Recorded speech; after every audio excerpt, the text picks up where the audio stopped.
How y'all doing? I was listening to some music, but I want to talk about Tucker Carlson because, look, silence is complicity when you have escalating fascistic movements internationally in America.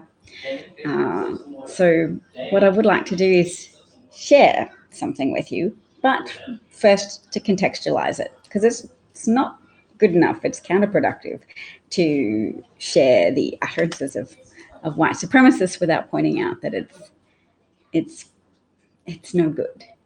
It's nihilistic. It hurts people. It conscripts people into a coalition that makes the right noises about wanting to protect people's interests and supporting the Constitution and America's customs and traditions. But it's all just mouth noises to deceive people into joining a cult of whiteness where you think you're entitled, you think you need to rest on the laurels of certain skin color dominance, and doesn't work out. Doesn't work out for white voters. It works out for a subset of white voters, granted, like super wealthy people who can have access to monoclonal antibody treatments for COVID, like Trump when he was in office. He's less wealthy out of office because all of the various banks that took on Trump debt, they would have given him extensions on his loans if he was still in office, because you give the president a loan extension. You say, well, they're president, they can't pay things back right now, they're busy, and there's this transactional possibility of, opportunities and influence because we, the government, the president owes us a favor where we're giving him an extension on his loans. But I looked it up today, and Forbes calculated that he's over $1 billion in debt. So whilst you still come across people who say, oh yeah, I hear Trump's going to start a social media company and he's got enough money to do that really well because he's so wealthy. And you say, really? You still believe that? He owns a lot of properties, but owns in a very tenuous sense of the word, because there's a lot of $1 million debts that are coming due in 2022 and 2024. And Trump doesn't have the loan extension card that he could play when he was in office. He doesn't have that anymore because he's out of office. And as much as he likes to pretend that he's America's de facto legitimate president, a lot of Americans, a majority of Americans, accept that that's all self-serving, destructive bullshit to encourage people to overthrow the government on his behalf. Literally on his behalf. We should use that phrase more often talking about the insurrection. Not just whether or not Trump incited it, but what they were aiming to do, even if they were wrong that it's what he wanted them to do. They were overthrowing the government on his behalf to reinstall him in office despite losing the election. They were there to hold legislators hostage to not count the electoral votes. Bob says that he's glad I'm earlier tonight. He tries to stay awake, but he hasn't been able to watch the last few broadcasts, but he watches the replay. Thanks for watching the replay, Bob. I'm glad. When Trump owns something, it means his name is on it. John, I know you were being sarcastic when you said we white, we proud, get used to it, but don't scare me like that. My goodness. Bob would like to predict that Trump will be arrested before the end of the year. There's a lot of variables at play. I fully celebrate with you the fact that there's multiple investigation lines into Trump and his various corrupt practices and bad habits and criminal associates. We know the Manhattan DA and the Cy Vance, and we know the New York District Attorney, Letitia James, are both independently, but also now concertedly together, working on investigations into various Trump financial practices. So, his criminal habit of inflating his assets in order to obtain loans when representing his financial circumstances to banks, and then underrepresenting his assets and his stakes in various endeavors to the IRS. And certainly under Trump, the IRS was significantly underfunded, which meant audits of wealthy people were just very easy to say, we don't have the funds for that. So that's another way Republicans help wealthy people. Not only do they give them legal tax breaks, they also underfund, purposely, willfully underfund institutions that could hold wealthy players to account. John says, thanks for taking me the right way, Dav. Well, yes, I can. But, don't scare people who don't know you, and don't scare me. Knowledge El Shabazz is here. John says, awesome to see you live, which is, yes, awesome to be earlier. Bob says he knew Cy Vance's dad. Oh, what can you tell us, to be a little bit gossipy about it? What can you share with us about Cy Vance's dad? And in the interim, we're going to listen to this person, but not before I give an introduction of Tucker Carlson being described by Jonathan Greenblatt of the Anti-Defamation League. Is that what the ADL is? And he says, replacement theory is a white supremacist tenet that the white race is in danger by a rising tide of non-whites. Now, look, there's a lot of bad things that can happen to people in their lives, but finding yourselves gradually surrounded by people of varying skin color instead of just uniformly white skin color is not a bad thing. It doesn't mean you're being murdered or replaced in terms of taken out of the picture. It means the world is changing around you. It means you have to find new ways to form teams. You can't just automatically assume teammateship with people based on what their skin color is. And that's good, because skin color should not be a reliable predictor of teamship, where people obviously are attracted to oversimplification of how to find teams, but we can make teams on the internet now. We can make teams internationally. There's all sorts of ways to coalition build, both pro-social ways and both misanthropic, nihilistic, Nazi bad ways to form coalitions as well. Tucker Carlson's definitely part of a malicious, anti-humanity, nihilistic Nazi coalition of white supremacists who Tucker Carlson's job is to try and plausibly launder white supremacy on this very popular television show he has on Fox News, courtesy of mass murderer Rupert Murdoch, a late life convert to Catholicism who decides it's his job to oppose the dirty hippie scientists of the world by undermining climate change science and undermining modern science that says, look, we're civilized, we can bond over values, and we don't have to be psychologically addicted to bonding over whiteness. All right, so you're saying Cy Vance's dad wasn't a fan of Nixon? Well, that's at least a good sign, because, look, Cy Vance had a chance to prosecute Ivanka Trump, and was it Ivanka and Don? I think it was Ivanka and Don, yes, for falsely hyping up apartments in Soho and misrepresenting to potential buyers the occupancy rate, which is illegal. It's a financial crime because you're deceiving people about the desirability of a commodity you want them to buy, in this case, apartments in Trump Soho.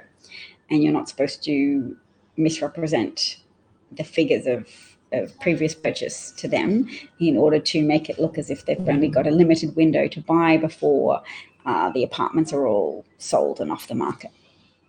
So here we go. We're going to listen to a minute of white supremacist bullshit, but hopefully I've adequately contextualized it that the whole white supremacist white replacement theory is a Nazi theory propounded by Nazis, Nazi collaborators, people who won't openly proclaim that they're Nazis, although some of them will. The less public faces will quietly do Nazi salutes. They'll attend the insurrection and perform Sieg Heil salutes towards the Capitol building because they intend to overthrow it, reinstall Trump for a second term that he did not legitimately win through a democratic election, and therefore entrench what they see as a very desirable outcome of white political dominance. All right. I don't entirely understand this comment, so hopefully John, you can explain it. Tucker knows a lot of good people. Does that mean he knows a lot of? Probably means knows. I'm laughing because this is one of about 10 stories that I know you've covered, where the government shows preference to people who have shown absolute contempt for our customs, our laws, our system itself, and they're being treated better than American citizens. I'm just going to interrupt that to call bullshit because, of course, the people who showed the most profound contempt for America's customs and laws were the people who were friends of Tucker, probably watched his show a lot, and invaded the Capitol building on January the 6th to overthrow the government. Whereas it's a false representation of migrants to say that they're coming to America to replace true Americans and that they automatically disrespect American customs. I think you'll find a lot of migrants are very admiring of American customs, which is why they've moved to America. But more profoundly, that's probably why you have higher votes for Trump than you would expect sometimes from communities of color, because of an attraction to the people who most loudly beat their breasts as being patriotic, who extol their allegiance to America as if they are the true patriots. So that can fool some migrants who've moved to America and who are very loyal to American customs and to America as a nation. So they're more likely to fall prey to arguments of American exceptionalism than they are to fall prey to the other pitfall, which is to fall into the trap of hyper-focus on America being exceptionally terrible. And people who have that problem are also reasonably dangerous. They tend to be communists or anarchists, pro-Stalin, pro-Chairman Mao, and therefore anti-establishment in all forms. They're typically anti-Biden as well as anti-Trump, but Trump doesn't really command their attention as much as just generally complaining that anybody with power is wrong because power should be distributed amongst the people, which then by necessity makes some people into the elite. So communism is always a self-perpetuating cycle of escalating corruption and then ultimately mass education, re-education to think correctly and not be suspicious of the corruption of the newly appointed elites, and then typically mass murder as well at a scale of millions. Communism under Stalin, mass murder of Ukrainians through forced starvation, through human-created famine. And if you want to Google it, you can look up the word Holodomor. And a lot of people in Ukraine died under that, as well as the millions of Russians who died in Stalin re-education camps. Siberian centers for learning to think more like a good little communist. Also, the potentially between 30 and 50 million people from China who died in the, again, human-induced famines under communist leader Chairman Mao, who tried to reorganize Chinese agriculture and industry, diverted a lot of agricultural workers away from fields and diverted them into steel production so that China could show off its credentials as modern and competing on an equal footing with industrialized nations such as the West, such as the UK and the US. So, yeah, communism. Communism's bad. I'm always happy to talk about that, but let's go back to Tucker for a bit. Now, I know that the left and all the little gatekeepers on Twitter become literally hysterical if you use the term replacement, if you suggest that the Democratic Party is trying to replace the current electorate, the voters now casting ballots, with new people, more obedient voters from the third world. But they become hysterical because that's what's happening, actually. Let's just say it, that's true. If this was happening in your house, if you were in 6th grade, for example, and without telling you, your parents adopted a bunch of new siblings and gave them brand new bikes and let them stay up later and help them. Always feeding into this mythology that migrants are given iPhones and cars and BMWs. And you'll find people who believe that because they're gullible, and it's easy to believe that it's easy to believe things about people you don't see and you don't know. And when you're racist, when you have this idea that there's something in you destined for greatness, and you have proof of it on your skin, that's an easy way to look down at yourself and go, I'm validated. You know, some people get tattoos on their skin so they can look down at their skin and see a reminder of their beliefs and what they derive their own ideas of worth from. Like, oh yes, I can see a tiger, I can see a lion on my skin. That's my tattoo representing how I want to be strong. And then it's up to me through my actions to live up to my own tattoos. Well, Tucker Carlson's part of a gang of people who like to look at their white skin and go, oh yeah, okay, I'm lucky, I'm white, I'm privileged. Well, they won't really admit that they think like this, do they? But they'll be like, okay, I've got a head start. This is what I need to give me the energy to get up and go in the morning. That knowledge that, phew, head start, go out there, make things happen. My life, my very white being represents everybody's achievements that have gone before me. So I get some of the credit for that. And you can't deny me that credit. I'm owed it. I'm due it. And having migrants come into the country somehow disrupts the consequences of what I am owed for my whiteness. It's like a son of a mayor perpetually trying to get handouts from a cafe, freebies around town because, you know, his dad's the mayor. That unearned head start. Once you have something, once you've enjoyed those benefits, it can be really hard to be asked to surrender it, I guess. Bob is noting. Oh, Paul's here as well. Hello, Paul. Bob says, looks like with a new proposed California law, Black families' ancestors may get the beachfront property that was seized in the 1930s. At the time it was taken, it was a resort, and other Black families were building vacation homes in the same area, and their properties were also seized. Thanks so much for bringing that up, Bob. It's important because a lot of land seizure has occurred across the United States under various pretexts, but there's been a lot of seizure of property from Black Americans. So the theft of human dignity and freedom under chattel slavery, people mostly acknowledge that existed, even though on this program we've gone over Texas textbooks that have said positive things about people being brought over from Africa to participate in the economy, which obviously was a very dire misrepresentation of stealing people from their homes and their country to enslave them and profit off their forced labor. So yes, lots of property theft from Black Americans, as well as denial of economic opportunities that were afforded to other people. So returning GIs who were white got lots of privileges that were withheld from other soldiers purely because they were Black. Yes, so let's finish listening to this Tucker nonsense and then move on. How far am I going? I've got 1 minute left. With their homework and gave them twice the allowance that they gave you. You would say look how simple these metaphors are that they use, like for a child saying, oh yes, you need a wall because you've got a wall in your house, right?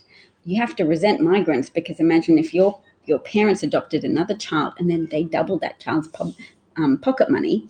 All of their false, deceitful, lying metaphors have to be really simple to be appealing to people who don't have the brain capacity, not necessarily because they're stupid, but because they don't have enough confidence in their innate worth outside of their innate skin color. Or they have such an overinflated, such a swollen idea of what they deserve that they really have to clutch at straws. And those mental straws include having an appetite for these really simple metaphors, like your parents adopted children and now those children are getting favors and you're not. Completely the opposite of what happens with migrants who often come to America get the barest minimum of assistance, but have some help. They don't get iPhones and Mercedes Benzes and BMWs and houses gifted to them. And anybody who is capable of believing that the government would do that is, I guess, a precursor to what we now know as QAnon, the QAnon cult as well. Your siblings, I think we're being replaced by kids that our parents love more. And it would be kind of hard to argue against you because look at the evidence. So this matters on a bunch of different levels, but on the most basic level, it's a voting rights question. In a democracy, one person equals one vote. If you change the population, you dilute the political power of the people who live there. So every time they import a new voter, I become disenfranchised as a current voter. So I don't understand what we don't understand. Yeah.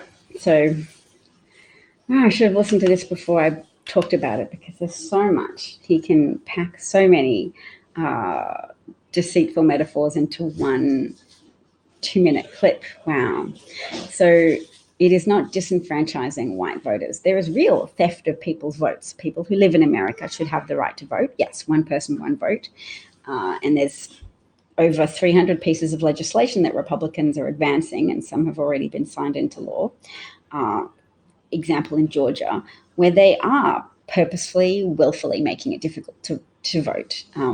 When they say, oh, it's no big deal, just making certain types of ID compulsory, and it's free to get these types of ID, they are lying to people by exclusion. So they don't tell them the truth, that in order to get them certain types of ID, you need to pay a lot of money to try and get a birth certificate if you don't have one.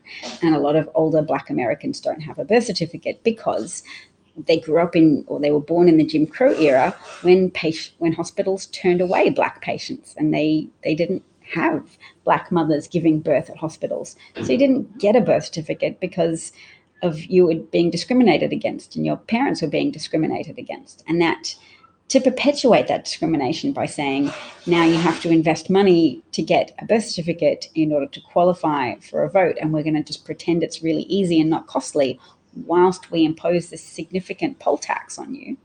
That poll tax is higher than the poll taxes that were used to exclude Black Americans during Jim Crow. Very debilitating to voting access, to free and fair voting access. So we can see through Tucker that there's lots of ways to misrepresent what things are like and what real persecution is. Tucker pretends it's persecution of white people to have migrants move to America and therefore dilute the vote of the white person by not being white. People don't strictly vote along racial lines, except that because you have some white people who vote Democrat. It's not as if white people exclusively vote for Republicans and Black people exclusively vote for Democrats. But there is a degree of pragmatism that means white people are far more likely to vote for the Democratic Party. It's just historically the party that's taken a greater interest in advancing civil rights and bringing equal protection under the law and equal opportunity under the law to Black Americans, even though obviously a far from perfect job has been accomplished so far, and the work to do is profound and often under-recognized. I am glad you think it's interesting. Thank you kindly. A GOP Texas chairman called Alan West falsely says that Texas could secede from the US. He says we could go back to being our own republic. Texas is one of the few red states that is productive economically. A lot of red states are, I'll call them red in a loose way of speaking, because some of those red states are only red because of gerrymandering, and they could actually be purple or even blue. But loosely red states are often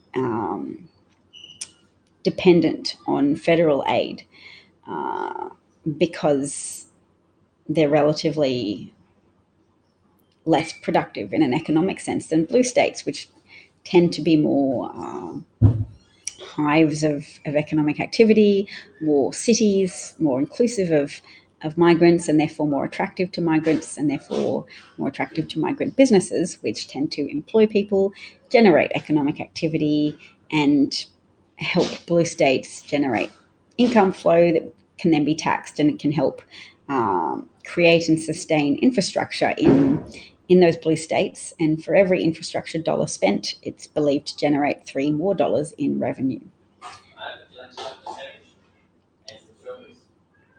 Bob seems to remember a court ruling today that shot down some voting rules, but it slipped your mind. You're right, Bob. I'm trying to think of which state it was. Was it New Hampshire?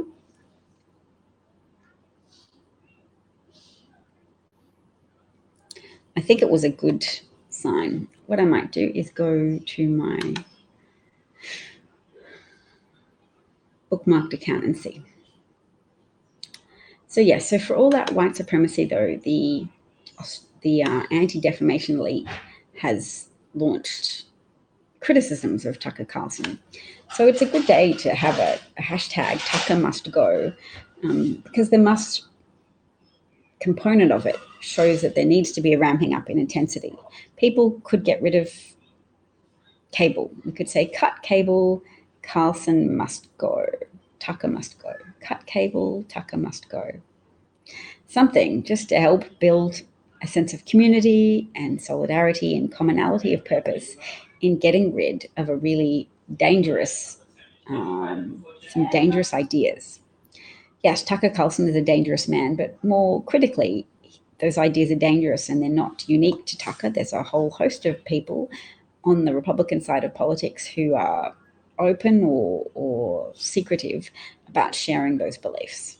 I would imagine Breitbart's reasonably open, but many of the things they do are still conducted in secret.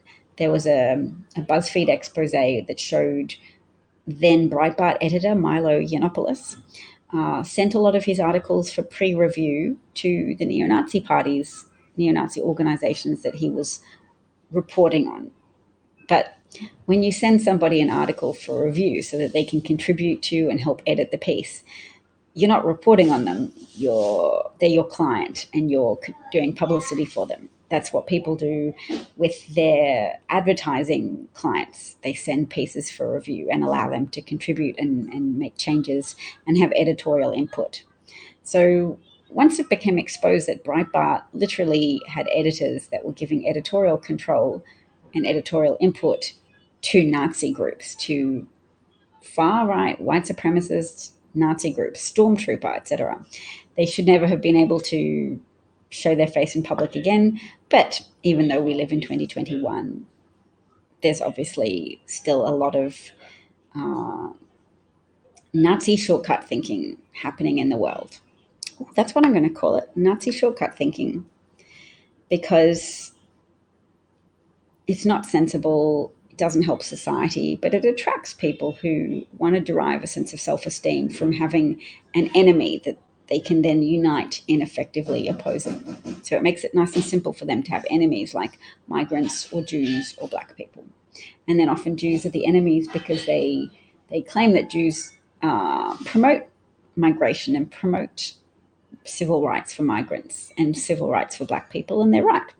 A lot of Jewish people do that because we have a very visceral understanding sometimes of what it costs nations and what it costs marginalized groups to allow hate rhetoric to go unchallenged, to allow Nazism to fester in quiet places until it gets louder and more socially dominant.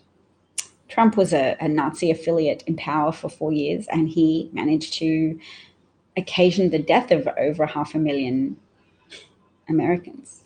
And it's good to talk openly about it. It's good to make that a truth that's commonly acknowledged.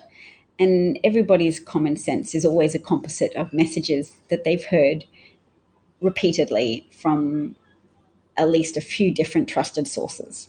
So to a degree, we're all each other's trusted sources because life is a team effort and we influence each other. So every time you do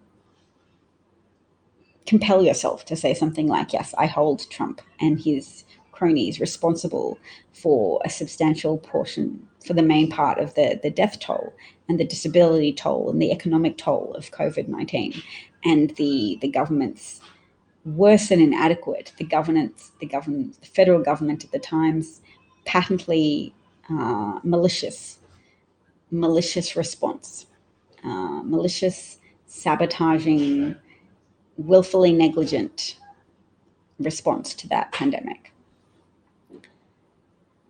So I see a lot of that. I see a lot of people on Twitter who are being clear in calling out what has been a very murderous reign of a very self-serving murderous criminal who was in office and now gratefully isn't.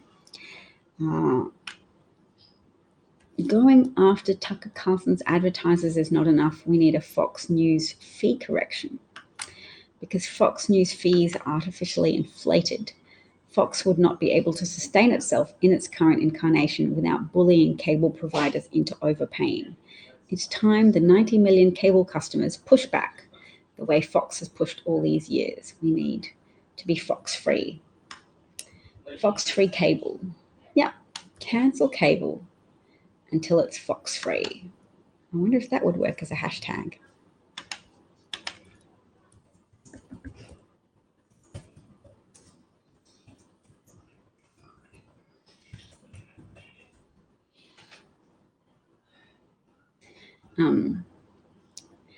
Because look, we have some movement. Things aren't static. Corporations, Apple, Coca-Cola, Delta, have at least made some noises to condemn the Republican vicious electorate shrinking moves in Georgia. That legislation which limits drop boxes. They say they're expanding drop boxes, but the drop boxes have shorter time periods to operate from.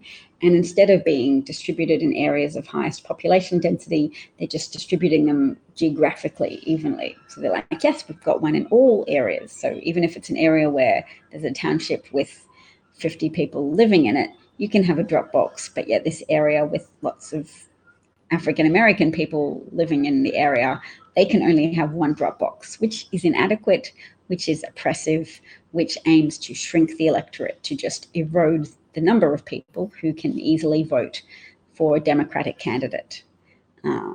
Yes.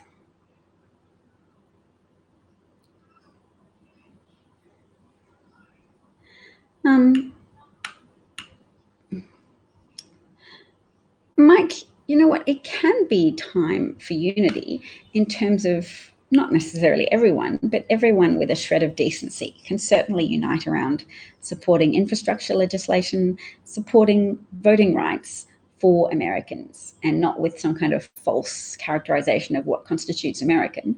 People who've moved to the US, who contribute tax, whether it be through a tax file number or an individual tax number, ITN, which is what a lot of undocumented migrants use. And they are going to be able to hop onto a pathway to citizenship. So whilst they can't vote yet, one day they can. And Tucker Carlson tries to falsely make people believe that Democrats can just bus in migrants into the country and just straight away award them a vote. Doesn't happen. There's pathways to earn citizenship in the US. It takes time and it takes commitment. So that's how you unite, is you bond over shared commitments and shared values. The value of respecting equal rights under the law, equal protection under the law, and success through ingenuity and hard work and helping each other. Because ingenuity and hard work aren't enough if you don't have people helping each other and if you don't have adequate infrastructure or an adequate collective government response to crises such as a pandemic. Trump jeopardized so many lives. He caused so much death and disability and business collapse by virtue of promoting himself rather than launching an effective pandemic response. He promoted himself and this artificial reality where you could just wishfully thinking, wish the pandemic out of existence. And a lot of Americans saw that up close, and they saw how Trump's rhetoric changed. His his rhetoric on the pandemic was to say that he was a wartime president in a war against an invisible enemy. But he couldn't stay consistent, and he vacillated between arguing that the pandemic was overhyped or that the pandemic was terrible but should all be attributed to the Chinese government, and that the entire inadequacy and sabotage of his response to the pandemic should also be attributed to the Chinese government. So he hoped to mask that incompetence and that inconsistency of response with American appetite for racist blaming of a foreign government for America's government response.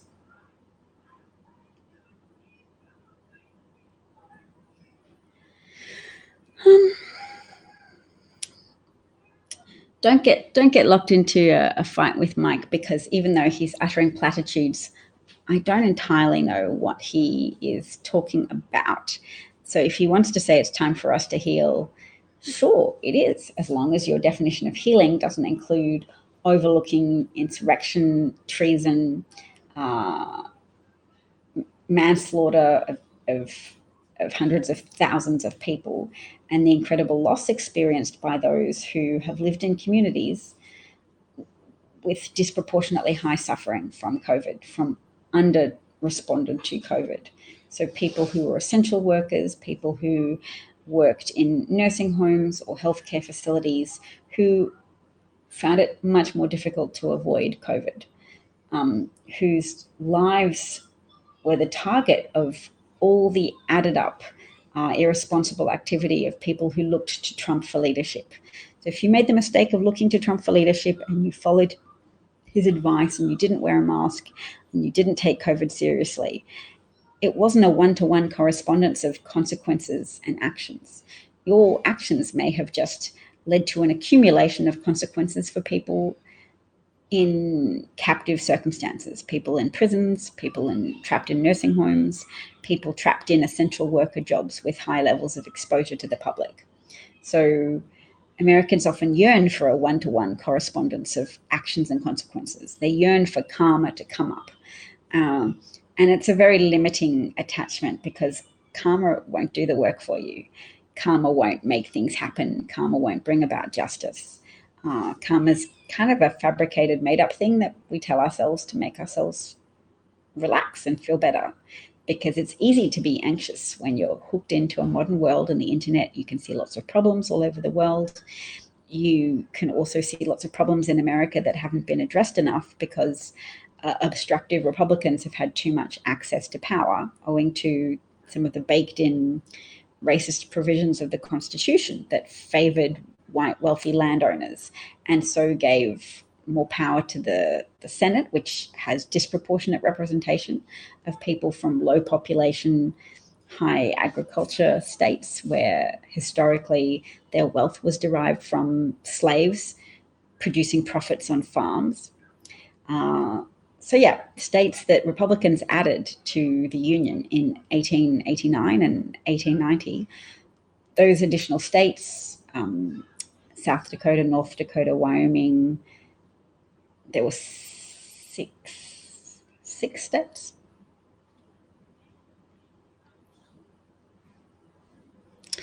Mike wants to know, you're right, I think Mike is a little bit of a troll. Mike wants to know why Texas COVID cases are going down. I notice he doesn't respond to anything I'm saying. He just seems to be stuck on annoying my audience. So maybe we can mute him through House. But in the interim, Texas cases are going down because close to a third of US adults are now vaccinated. And some people are being responsible and maintaining behaviors to mitigate against the transmission of COVID. Some people are wearing masks. Some people are taking the most important step, which is to avoid congregating indoors with masses of people. If you only hang out with a few people and you don't wear a mask, and you do wear a mask, then your chances are much, much smaller of getting the disease and spreading the disease. So Texas cases have a lot of factors pushing cases down, even as the governor encourages irresponsible behavior and precipitately reopen some businesses before the pandemic has been brought under control in a broad way. Because even if cases are falling, even if the most vulnerable people are getting their vaccinations, so they're protected from serious disease or death, younger people are getting some of these new variants, and they're more life-threatening to younger people. Some of these COVID variants are causing younger people to be hospitalized at a higher rate. And it's not safe to take off your mask and hang out around other people yet if you live in an area where there's still high rates of community transmission. Even if the trend is downwards, even if there are less cases than there were before, that doesn't make it safe. That doesn't mean COVID transmission has evaporated. You can't extrapolate from a trend and say, we're home. Look, I'm running fast in this race, therefore I've reached the finish line. That's not how it works. You can't say, I'm leading the pack, therefore I'm just going to sit down. A lot of people do lose races like that when they're leading the pack of races, and they sort of look behind, see that they're leading, and then unconsciously they slow down. The human brain often seeks to conserve effort and energy. It's very attracted to that, because that's how you can get some cool things done. You minimize the energy you expend on one task and you can start a new task. Humans are creative and imaginative, but we have to acknowledge that tendency and how receptive that makes people to racist disinformation that says, don't worry about COVID. It's only Black people that are being disproportionately killed or disabled by this disease. So if you're white, don't worry about it. Just take off your mask, expose other people to danger, pretend that you're a person of principle and honor by saying, it's such a Nazi thing to do to make me wear a flag. This is communism. This is Nazism. This is any ism that I can throw at the situation to lie to myself about how irresponsibly I'm behaving. Molly hugged a friend today who was also vaccinated, and no worries, we wore masks. Hooray! I'm very proud of you. I'm very happy for you for being vaccinated. And I'm very excited for you that you got to hug a friend, because that type of stuff is key to human survival. I would like to note that the suicide rate fell 6% under COVID, which is extraordinary considering the financial strain put on a lot of people. But I did point this out earlier on at the beginning of the pandemic, that there were researchers who said when there are crises, sometimes people pull together and sometimes people postpone their personal depression and anxiety because they feel united by broader suffering. So even though some people feel more depressed than they usually do, some of the most depressed people actually feel closer to others because suffering becomes more universal. They don't feel as if they themselves are especially unworthy anymore, because they can see that there is this universal level of suffering. Oh my gosh. Kimchi gave me a Rare Gem Award, which is a big $10 award. My gosh, I have to stop and pay attention to that, because thank you, Kimchi. And thank you to this platform, I guess, for making it possible for people to connect and reward and support each other in this way. I hope to, this is like journalism school for me, you guys. I hope to refine an ability to speak in a way that's intelligible, no matter how passionate I am about a topic, to hone my skill set so that I am patient and clear, so that we can all learn together more about civics and world events and how to become more involved ourselves in helping the environment and not careening blindly on a course to biodiversity collapse or considerable runaway climate change. And so that we can advocate for those things too, and so that we can have people in power who actually address problems, who actually take care of us, as well as inviting us to participate in a democracy as responsible, concerned, informed citizens, and not just brainwashed, selfish, comfortable idiots trying to find any rationalization to justify living an unexamined life. I didn't invent that phrase, an unexamined life, so I might look up and see who did, because it's a pretty good phrase. Unexamined life.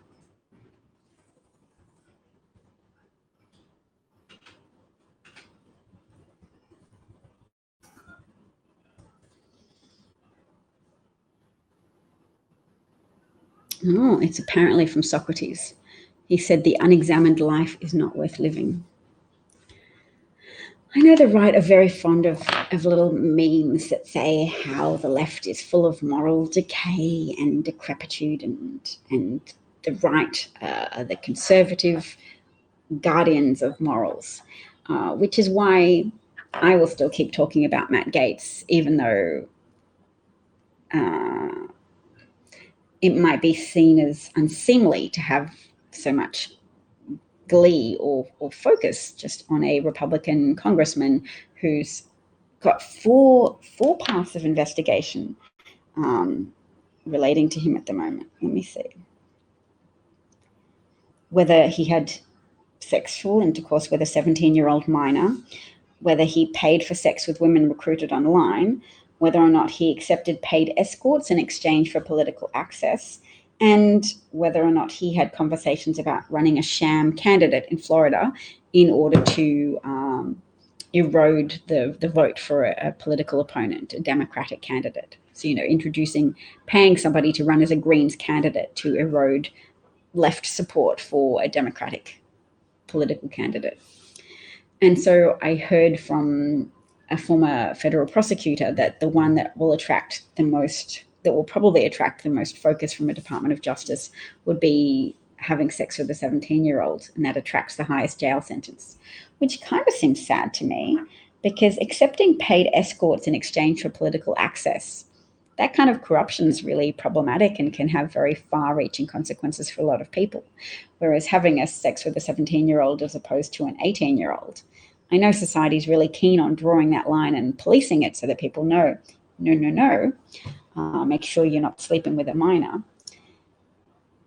It's bad, but I want there to be significant consequences for political corruption, because when you have corrupt people in power, they can kill and harm so many people. And the Trump COVID response is going to be a historically very powerful reminder of that fact. And hopefully there are enough vocal, sensible intellectuals, public profile people who will keep emphasizing that point and researching that point to be able to describe it more to Americans, to say, no, you were not just the victims of some incompetence. You were the victims of some very calculated, willful incompetence, some diversion of public resources to the private pockets of corrupt politicians like Trump and his family members. The way they purposefully decided not to pursue a national testing strategy, that Jared had a whole task force working on it, Jared Kushner, and then they decided it would be more politically expedient to not have a testing strategy, to not help contain the pandemic, but instead allow it to continue to spiral out of control, in the belief that that would then be a powerful political issue to blame on Democratic governors such as Andrew Cuomo. And you can see that happening. There was this Vanity Fair article from months ago in the middle of the pandemic, the whistleblowers about the abandoned testing strategy. Let's just see when that was published. That was published on the 30th of July, 2020. The article title is How Jared Kushner's Secret Testing Plan Went Poof into Thin Air. Kimchi says, my patience is amazing. I do not aspire to such, but still admirable. I think it's probably just a function of how long I've been broadcasting, so I have the experience now.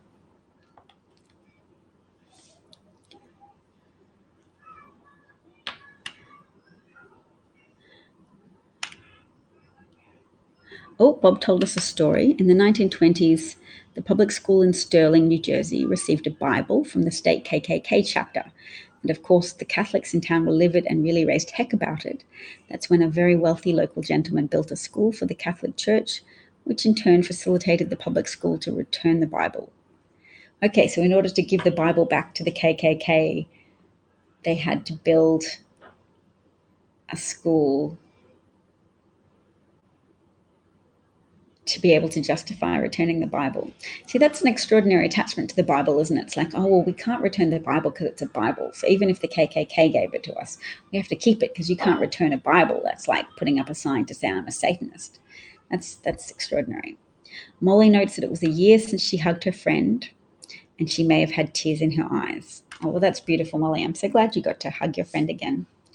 I feel like we might have been a little bit over-policed about hugging, but the thing is, it's because with the hugging comes spending time with people, and you can get COVID if you have a duration of exposure. We should have been hugging each other outdoors. Literally, we should have been meeting each other for 10 minutes outdoors and wearing masks. Then you could have hugged. But I guess you also then have to consider how are you going to get there.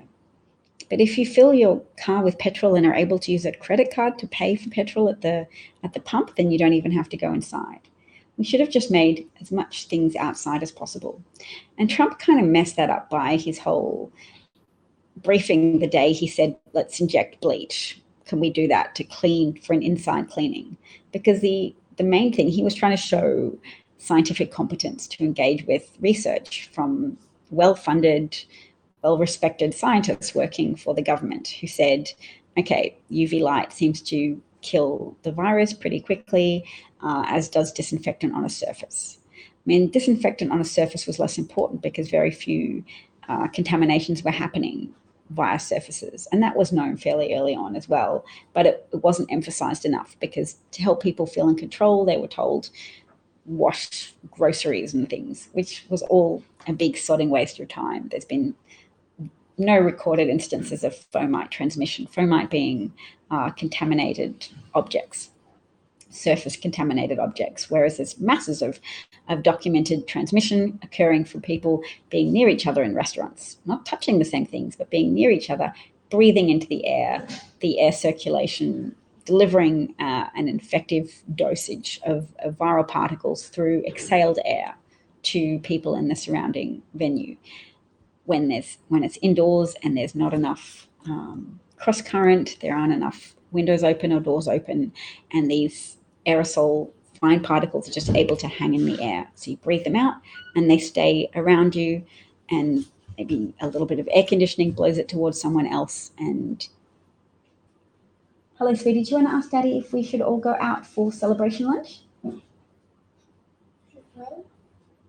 Oh, I was thinking, darling, look, I'll show you this place. I live in a place with very low community transmission, and we are allowed to go out now. So sorry for boasting. But you will get there. You will get there soon when everybody is vaccinated. And yes, you might still wear masks for a while and avoid large indoor congregating. Online church. I hear people are dressing up. They've been able to embrace it. That's a emotional corner that people have turned. And when you have a critical majority of people embrace that, and then you can kind of shame the minority of people who don't do it.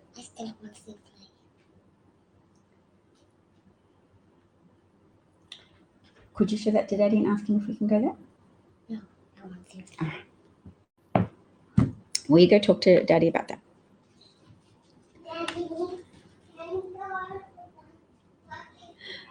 So Molly's friend is a co-op member as well, but only 5 are allowed in the studio. Oh, I'm going to be celebrating something. She wants a souffle, but I don't, and it's our wedding. It's our wedding anniversary. And we didn't get to celebrate last year because it was locked down. And it's a fairly big wedding anniversary. Well, at least it was last year, so I'm kind of just transferring. What, darling? Okay, well, you know what? I'm going to ring this place and see if it's got. I know you like souffles. Baby girl, we can go there another time to celebrate something for you. Who got married? Aren't you lucky we got married and we had you? Yeah, you ask your brother what he wants to. You get 1 vote, only 1 vote for you. 1 vote for your brother. Thank you. It's nice to tell. I'm feeling much less paranoid and trying to conceal my identity because of just breathing out with Biden in office. So it doesn't mean dangers are eliminated. The online world is still dangerous.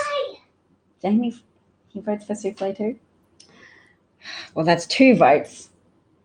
Mommy and Daddy get 2 votes too. And if it's a tie, Mommy gets a tiebreaker vote. Yeah.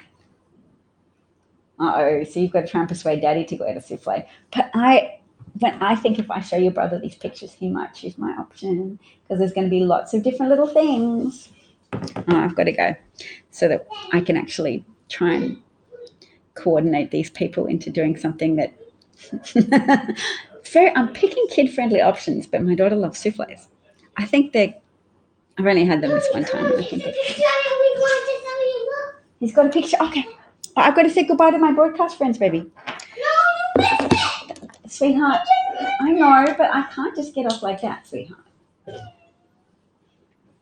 She's looking at a succession of pictures on the television that's got a screensaver happening. And sometimes she sees one that's just really beautiful and she's like, drop everything and see this picture.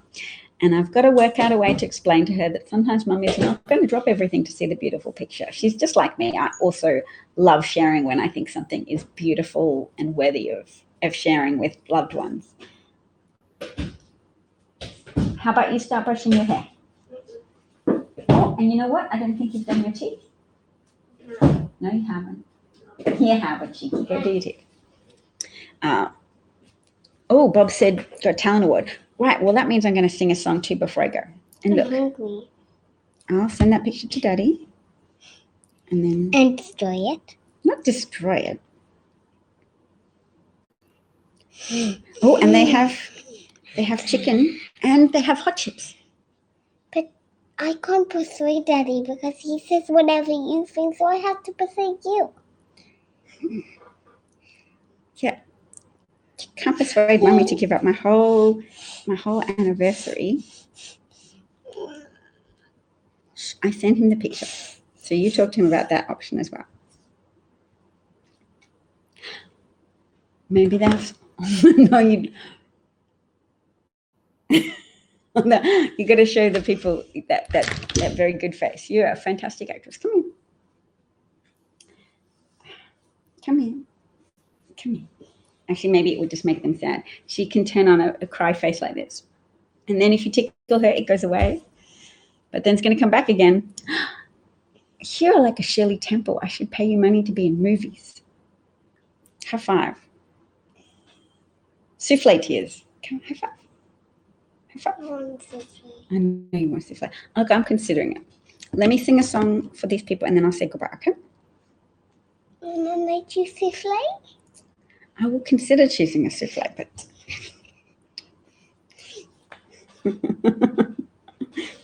I consider it. No. Song's a work in progress. I've only rehearsed it once, but this is a variety show and this is the musical element. How's the volume on that? I got a ticket for the long way round. A bottle of whiskey for the way, and I sure would like some sweet company. Leaving tomorrow, what do you say? When I'm gone, you're gonna miss me when I'm gone. You're gonna miss me by my hair, you're gonna miss me everywhere. Oh, you're gonna miss me when I'm gone. I'm gone. When I'm gone, you're gonna miss me when I'm gone. You're gonna miss me by my walk. You're gonna miss me by my talk. Oh, you're gonna miss me when I'm gone.